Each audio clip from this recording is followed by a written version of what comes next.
You as you're stepping into this brand new week, whatever it is you have to face that might be causing you some anxiety, whatever doubts you may have that make you uncomfortable about tomorrow.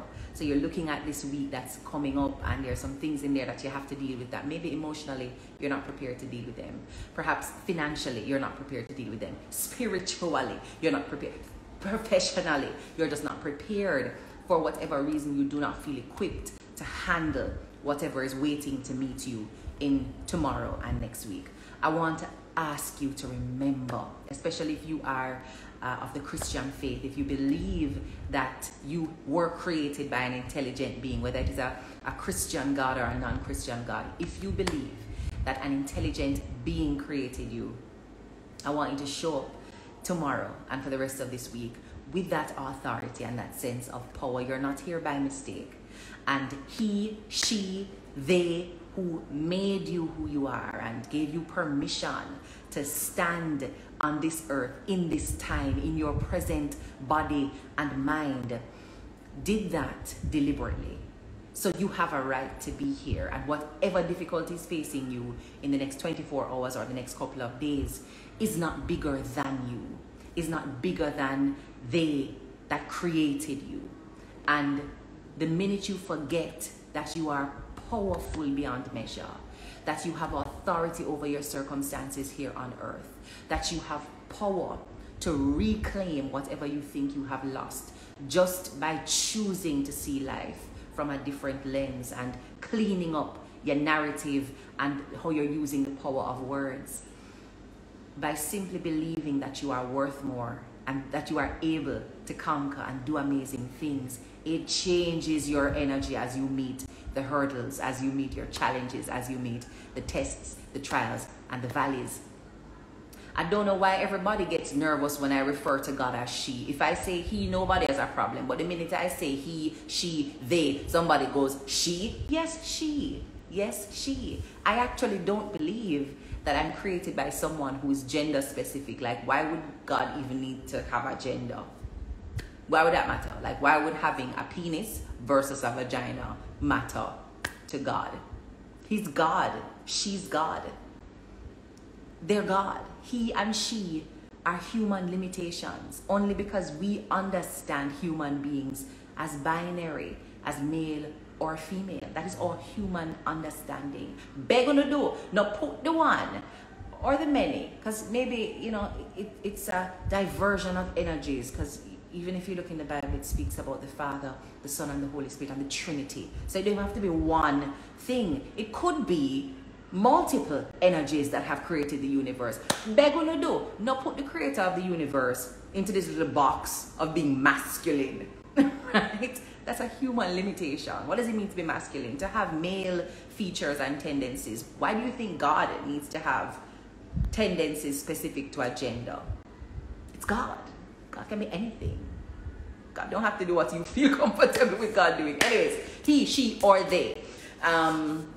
So yes, if you believe that you are created by an intelligent creator, I want to remind you of something. It's one of my favorite verses.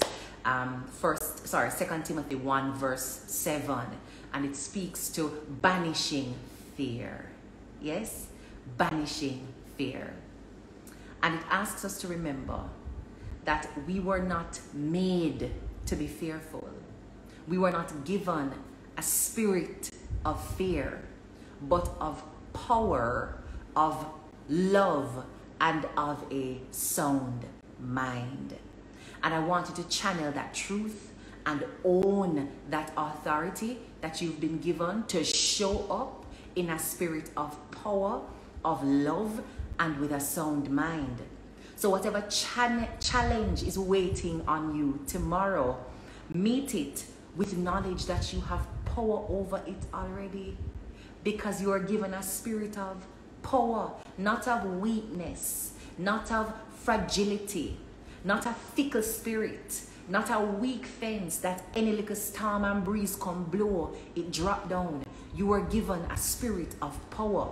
And as you sit in your living room, as you sit in the kitchen, as you sit in your bedroom, on your veranda, on your back porch, wherever you are right now, trying to prepare yourself mentally and emotionally for the week and the day that's ahead, think about that. You are given a spirit of power. So no matter what that situation feels like, you have power over it.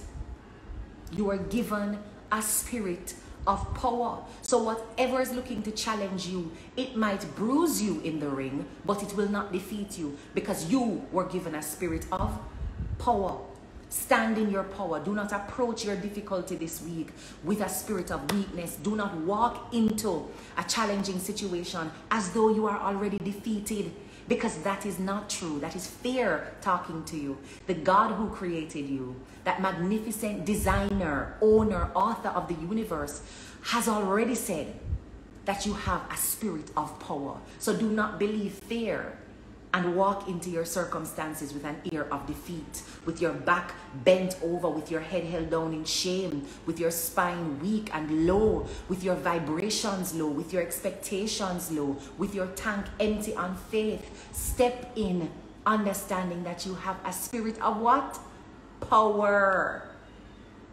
You have a spirit of power. Now there's some circumstances that are going to be challenging you. Not just your strength, but emotionally.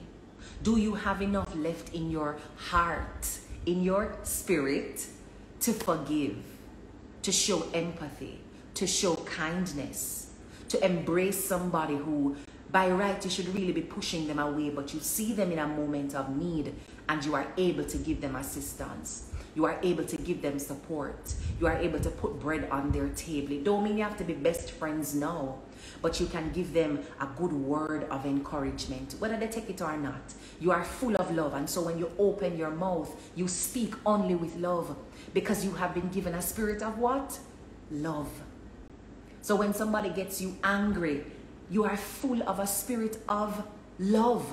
And so even in telling them that they have disappointed you, even in telling them that they have hurt you, even in telling them that in this moment I am upset with you, you are able to do that with love. You are able to discipline, you are able to chastise, you are able to correct with love. Do not forget that that is what you are made of. And again, fear of rejection will tell you that no, I'm not love forgive them. Them deal with me dirty, me go dirty up them back. I'm sorry, I'm not made of a spirit of dirt. I'm not made of a spirit of mud. I'm made of a spirit of love. And so even when you treat me unkindly and unfairly, I don't dig into the deepest part of my unfairness to see if I can find back a dose and give you. Because guess what? I'm not karma. I'm not in charge of the laws of the universe. The one who created the universe and the laws that none of us can go around has told me that I was created with a spirit of love, and that the best way for me to show that I'm honoring my creator is to show love. And that when people are unkind to me and hit me on one side of the face, I should really turn another cheek. No, that means I'm going to get beat up. That is not what it means, right? What it means is, if you have done good to someone and they return that unkindly or with unkindness, it don't mean that you have to give them back unkindness. It means you continue to serve up love, because I love you make outer. Do not allow your spirit to become corrupted by people who feed you negative energy. You eat so much of it, you consume so much of it, you sit down and stew in so much of it that it changes your temperament and who you are, because you are made in a spirit and with a spirit of love. Do not forget that. So you might have a difficult circumstance coming up right now. Probably sit down in it now, right? It could be that you're in the situation right now and you are full of frustration, you're full of anger, you're full of bitterness, you're full of unforgiveness, you're full of hatred, right? You don't have no more love left inside. Forgive nobody. That's not true. It feels that way, but that's not true. And the closer you get to your creator is the more you will find an unending source of love, of compassion, of forgiveness. People do me some dirty, evil things enough times. Still I do me some dirty things, right? But guess what? I serve a powerful God. My God bigger than any evilness for them think them a plan. And them say, man a plan and God a wipe. Yeah, because God have the duster. You remember when they're at school and them have chalk on board? Yeah, you could have write till your finger them God have the duster. And when them say and I say, man, rub it out. Rub it out. Your cursive could have pretty little more. Your penmanship could have nice and neat. You could have draw the line them straight and right on the line go across. Oh, and nothing no lean. If God said no, he might rub it out at him of the duster. Or she, for those who are consumed by the gender narrative. God has the duster.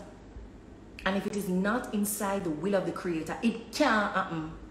So if I'm fighting a situation, even if you are the person who has presented me with that situation, I don't really you me a fight, you know.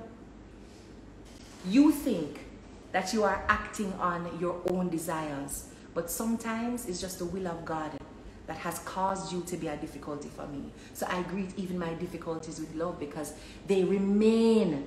It has never failed. No difficulty, no struggle, no trial has ever failed to be a teacher for me and a step and ladder for me to get to my next level. So when you see them come, I say, wow, the ladder, I further I have to go because the ladder just a build, so. The ladder just a build. Yeah. So even when they think that they are being hurdles to detract, to destroy, they fail to understand that they don't have that power. That power is God's, and God alone have that strength there. So I don't worry even about difficult things that come in my way. I can't find hate and frustration because at the end of the day, me know say, you can't do me nothing. God in my corner. So if you want to come in my corner and fight, and me and you fight. You gotta go fight it out. You can't hurt me. You can't harm me. You can't take from me what is mine. My divine destiny is just that destiny. It a call me, and when me a answer, no matter how you try to plug out my phone, and my destiny, and it a find a way to call me. So I don't even have the capacity to respond with hate when people are hurtful and hateful towards me. Because really, no me a fight a God. And if you think so when you close the door that me can't get into the building, you don't know God. You never hear the story when him tumble down the wall. Like you think that the door is my problem. Me have a God who can crumble the wall them. So don't play with my Creator. And so understanding that, I do not have to be afraid of people rejecting my love and my kindness. So when I show you kindness and you reject it and show me hatred and bad face and hypocrisy, that doesn't scare me. I don't get afraid of showing love anymore. I will continue to show love. So the fact that you have not received my love does not change the fact that I am made with a spirit of love. And that's what 2 Timothy 1 verse 7 says. You were given a spirit of power, of love. And here the next one now, of a sound mind. And this is more than anything, I want you to remember that you can trust your instincts. Again, the closer you are to your Creator, the more connected you are to the one that has built up this entire world, is the more confidence you will have in your capacity to make good decisions, to discern good from bad, to make right choices, to take right actions, and to always make, as my sister in Tammy Chin says, the next right step or the next best step. And for a lot of us, our soundness of mind is always in question because we're looking for counsel everywhere except through our divine connection with our Creator. We're looking for approval, we're looking for guidance, we're looking for support everywhere except inside that special, nurturing, protective, love-based relationship with our Creator. So you have the power of a sound mind, but you diminish the soundness when you refuse to stay connected to your source, because that is where the clarity of vision comes. That is where the fixity of purpose comes. That's where the grit and the tenacity is built and stimulated. Yes, you can absolutely be fed powerfully by the people around you, but remember, they can drain you too. So if they are your only source of mental and emotional strength, courage, fearlessness, resilience, sometimes it's going to run out. Because they too need to provide that for themselves. And they too are trying to figure out how to do that thing consistently. That courage thing, that fearless thing. They're still trying to figure out how to do it consistently. So you have to tap into the unending source, the source that never runs out, where there is always an answer, where there is always water for your cup to run over, where there are always still waters by which you can rest, catch a breath, rejuvenate, recalibrate, recenter. Your soundness of mind sometimes comes even in the silence of reflection, meditation, and prayer. So I hope that you are praying your way through your circumstances. And that doesn't mean, throwing words out in the air and seeing if somebody will catch it and do something about it. It means declaring powerfully that this situation has no power over me. And I will work in the now the best way I can. Do what is within my power to do, and do it to the best of my ability. Trusting that the hard problems that are beyond my mental capacity, the Creator, can detangle them. Those burdens that are too heavy for me to carry, there are broader shoulders behind me that can carry them. So if you feel as though your soundness of mind is being challenged, sometimes you just need to write a God list. I end my days with a question around what needs to go on my God list, because some things may have to just pray and let it play out. May have to pray it out and just make it play out. And I can't tell you how many prayers I have declared answered before them answer. Problems I've declared solved before them solved. People I've declared healed and renewed even before they have been healed and renewed. And situations I'm just pray, say, just like I'll come out of the way, just move this. But just decide say it move already. And it before it move. But eventually it is moved. Because I serve, I believe in, I love, I honor, and I'm connected to the energy that created this world. So if the energy could have created gravity, will keep my foot on ground. Gravity will me never understand. How the energy can break up them little soft puzzle. It can break it up, of course. It can break it up. So I remain confident. I remain sure. I remain courageous and brave and fearless in this moment and in every moment that I'm about to meet in the week ahead. Because I know that what? I was not created to be fearful. I was not given. Enough things me get, enough things me born with. But one of the things I was not given is a spirit of fear. I was given a spirit of power, love, and a sound mind.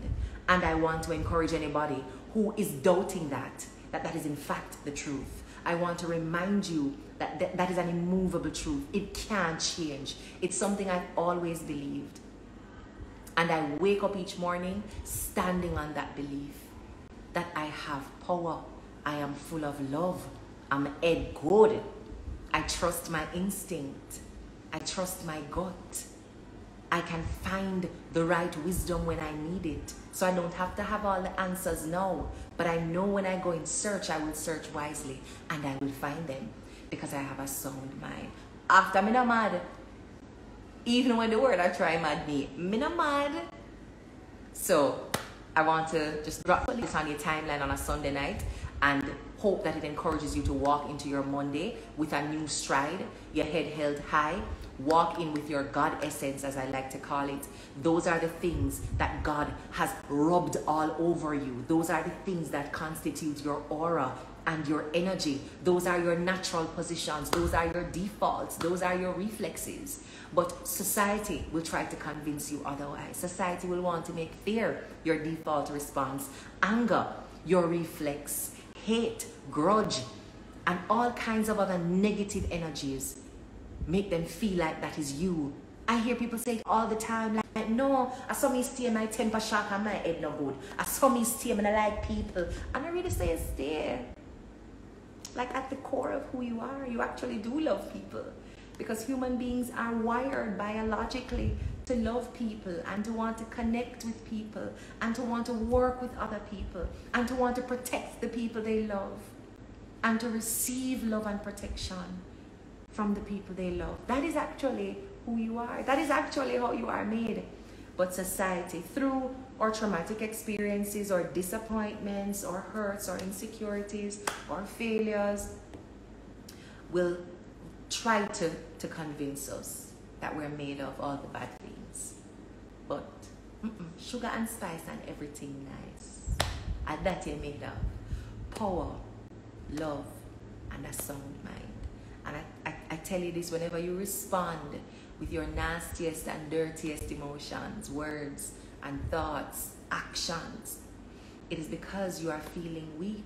Someone has threatened you and made you feel powerless. And so you use the one thing that you know is a hot iron, some hot word. And for some people, I have to take them to and I slap down smarty.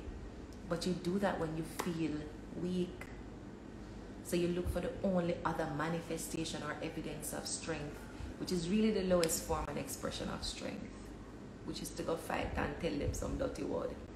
But whenever you find yourself in that space, because it can happen to anybody, whenever you find yourself in that space where your anger and disappointment, because we're going to feel angry, that's part of it, is how you respond in anger.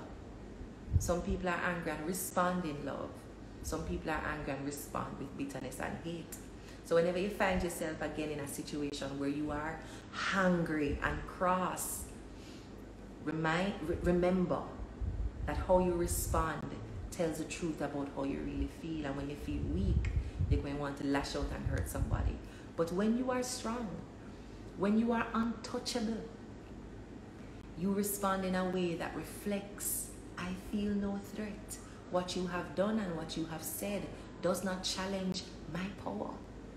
My power is something that is inside here, and what you have said doesn't challenge that power. I still have it. So, okay, that's what you think. Okay, that's what you're going to do. But I still have a spirit of power. And I will not respond in my weakness. I will not respond out of hate. I will not respond out of temporary madness, because sometimes the circuit in the brain disconnect for choo-choo and you're gone off a little on the rockers. But remember your absolute truth, not your situational truth. Your absolute truth is that you have a spirit of power, of love, and of a sound mind. That is your absolute truth. Do not allow situational experiences, moments, facts, short-term experiences to cause you to forget your full truth, your absolute truth. Power, love, and a sound mind.